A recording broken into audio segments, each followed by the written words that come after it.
Well, this would certainly be all right with me because I think the vast majority of people in the United States would vote favorably for such a bill. Dr. Martin Luther King, way back in 1963. I think the tragedy is that we have a Congress with a Senate that has a minority of misguided senators who will use the filibuster to keep the majority of people from even voting. Talking about the filibuster. Yes, the filibuster. They won't let the majority of senators vote. And certainly they wouldn't want the majority of people to vote because they know they do not represent the majority of the American people. In fact, they represent in their own states a very small minority. Remember Dr. King's I Have a Dream speech? I mean, who couldn't, right? King proclaimed part of his world-renowned speech was to protest the filibuster. I think there will be, I'm sure, filibuster, and we will definitely protest this. We will lobby in Washington seeking to get congressmen, senators to stand up in a very firm, forthright manner with a determination to see this bill through. We plan to have a march on Washington on the 28th of August, at which time we will take a stand, letting the nation and the world know that we are determined to see civil rights legislation. And yet, even as the death of George Floyd led to a seismic shift in understanding the plight our fellow Americans go through for being not white in this country, the attention these athletes put on civil rights 58 years after King made his remarks, the filibuster is still intact. There was so much hope, so much optimism after the March on Washington. And the John Lewis Voting Rights Act still unsigned. The late 1960s were a time of transition. There was a shift from the way things were to the way things should be through fearless activism. Following demonstrations earlier on in the decade, the advancement of civil rights loomed.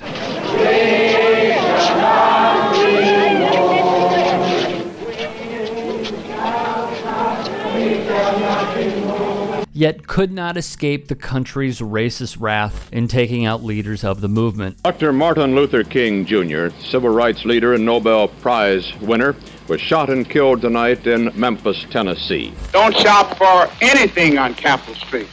Let's let the merchants down on Capitol Street feel the economic pinch. In a vacant lot about 40 yards away, a sniper fired a single shot from a high-powered rifle at Evers' silhouette. The bullet hit him in the back, crashed through his body, through a window into the house. He died within an hour at a Jackson hospital. To reinforce the common bond of purpose between our people by submerging all of our differences and establishing non-sectarian constructive programs for human rights. We hereby present this charter. Number one, the establishment. The 1960s saw protests in sports that lasted throughout time. Muhammad Ali took a stand for the ages against the injustice of the Vietnam War. Tommy Smith and John Carlos protested in the Mexico City Games of 1968. Disgraced former IOC president Avery Brundage expelled them from the games. However, one protest that flies under the radar comes in 1968 in the same sport as Smith and Carlos's.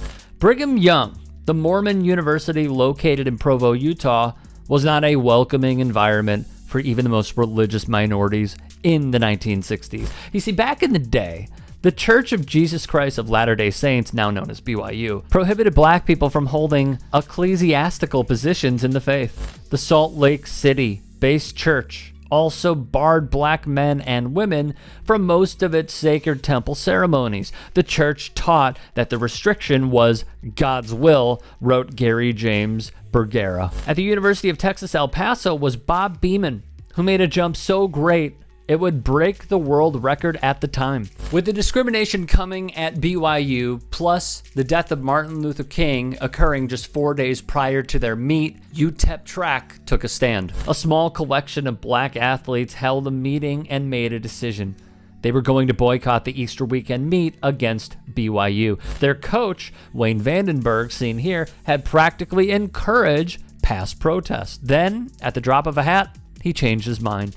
You've competed against them in the indoor conference championships and there was no issues, so now we're making it an issue? Sit out the meet, he told them, and they'd be off the team. Joe Watts of the Daily Herald wrote, 7 black UTEP track stars have announced that they will not participate in the track meet scheduled at BYU, and head coach Wayne Vandenberg said if they don't compete, they won't remain on the track team. When the rest of the team departed, 8 black UTEP track athletes, including world indoor long jump record holder Bob Beamon, stayed at home in protest over the team's part in a triangular meet in Provo. Vandenberg said those who did not make the flight to Provo would voluntarily remove themselves from the team. The Oroville Mercury Register wrote the 8 issued a statement that said they would boycott the meet because of BYU's belief that black people are inferior and that we are disciples of the devil. The athletes who joined Beamon were team captain David Morgan, Charles McPherson, Kelly Mybrick Jr., Jose L'Official, Jimmy Love,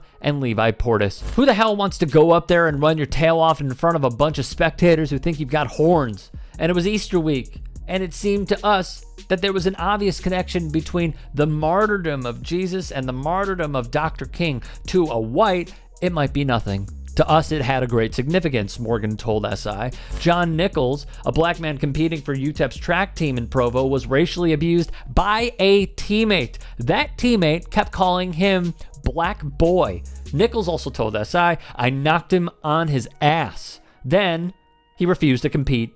In effect, he too was kicked off the track team. Coach Vandenberg took a reporter aside and said, they're finished. There's no special rules for blacks and whites or greens and pinks. I'm hired to do the best job according to my ability to decide all these things for everybody, and I decided. I didn't kick them off. They quit. I lost my scholarship, Beamon said, but I never lost focus on preparing myself for the Olympic team. I stayed right in the pocket. Vandenberg appeared peeved with what transpired with his track team. However, peeved would be an understatement for the fallout that occurred following the athletes' protest. Beamon's wife, overqualified for her position in the first place, lost her job. Look, I can't get involved in this thing. You can't have the job, her boss told her. A bank officer rang him asking if he would be able to pay his bills. Beamon says, was it pressure? I don't know, but I do know that the whole town was against us. Beamon, meanwhile, continued training, even breaking his own world records. Then, at the 68 games, he won the gold medal. Beamon's leap of 29 feet 2.5 inches, which far surpassed the record of 27 feet 4 3/4 inches, was the stuff of legend, wrote the undefeated's Liam Boylan Pett. More protests would occur against BYU, including the Black 14, the story of the Wyoming football players who took matters into their own hands.